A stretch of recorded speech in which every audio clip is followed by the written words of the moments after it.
Spam email sucks and everyone hates it, but there are over 54 billion messages being sent every day, and that number is only increasing. Our email spam filters are getting better and better at filtering out your spam messages about herbal medicines or Nigerian princes, but there's a different form of spam that's being sent out that is slightly more insidious and much harder to get rid of, and that's spam from businesses. If you've ever filled out a company's form or bought a product, chances are you've seen that small checkbox at the bottom of the form that says subscribe to our newsletter, along with agreeing to terms of service and things like that. And if you forget to uncheck that, oh, guess what? Your email inbox is going to be filled with different messages from this company about every new product that they're releasing and every new possible coupon code they could possibly ever offer you. And that's to talk nothing about the worst culprit of all, newsletters. I don't know about you, but if I want to receive a newsletter from a company, I will go out of my way to sign up for it. I never want to be accidentally signed up for a newsletter. I just don't care about you that much. So with all these businesses and influencers constantly sending us new emails, our inboxes are filling up faster than ever. With this being such a large and ever-increasing issue, you might be wondering what the heck is being done about it. Well, this is exactly what the Federal Trade Commission, or FTC, is exactly for.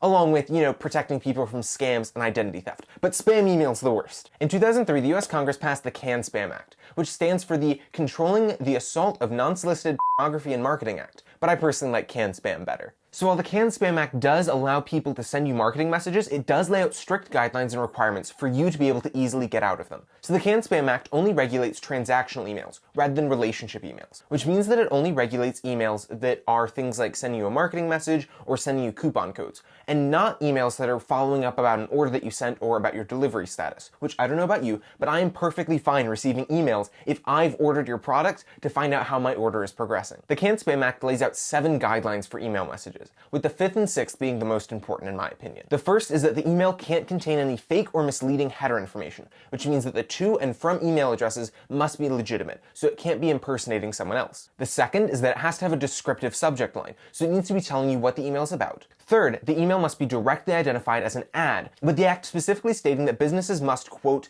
disclose clearly and conspicuously that your message is an advertisement, which, I don't know about you, but I see a lot of emails not doing. The fourth is that an email must tell recipients exactly where the sender is located, by giving them an address or PO box. The 5th requirement states that you must give users a method of opting out of your emails, and the 6th states that you must honor those opt-out requests promptly. These are the 2 most important ones that we'll be coming back to later. And the 7th is that it falls onto the businesses to make sure that these rules are being enforced, even if they're subcontracting out their emails, which makes sure that big businesses can't weasel out of these requirements by saying that someone else was handling their emails, and it's not their fault. With all that in mind, let's get back to the 5th and 6th, the most important ones for us in our email inboxes. The 5th states that there must be a way for recipients to opt out of getting further emails, and the wording on the requirements states that, quote, your message must include a clear and conspicuous explanation of how the recipient can opt out of getting emails from you in the future. It requires that these methods be easily visible and easily understandable. So you know those tiny gray links on gray backgrounds that are on the bottom of emails?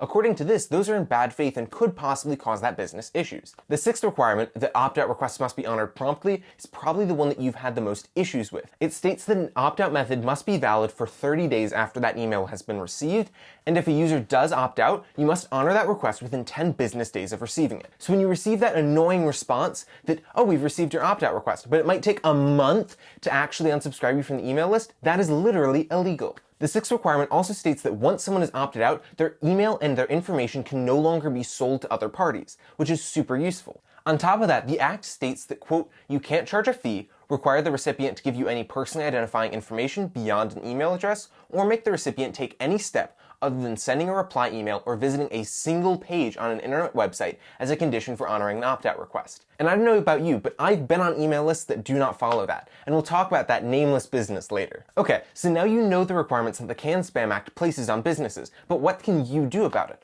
Well, it turns out that if a business is in violation of the CAN-SPAM Act, they can get a fine of up to $43,792.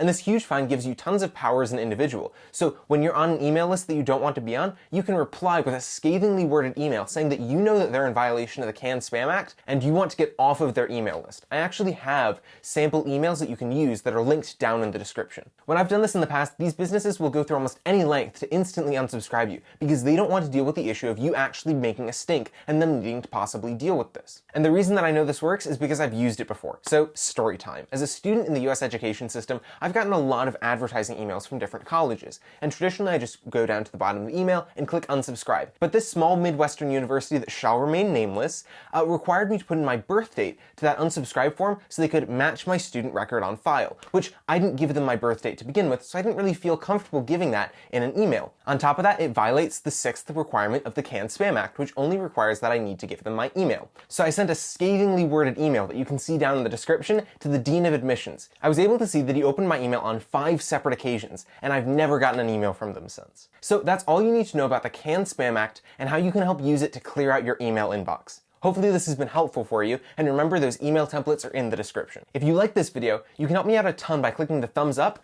and subscribing and clicking the bell icon so you can see when I release more videos in the future. And with that, thanks for watching, and good luck achieving that clean, pristine inbox we all dream of.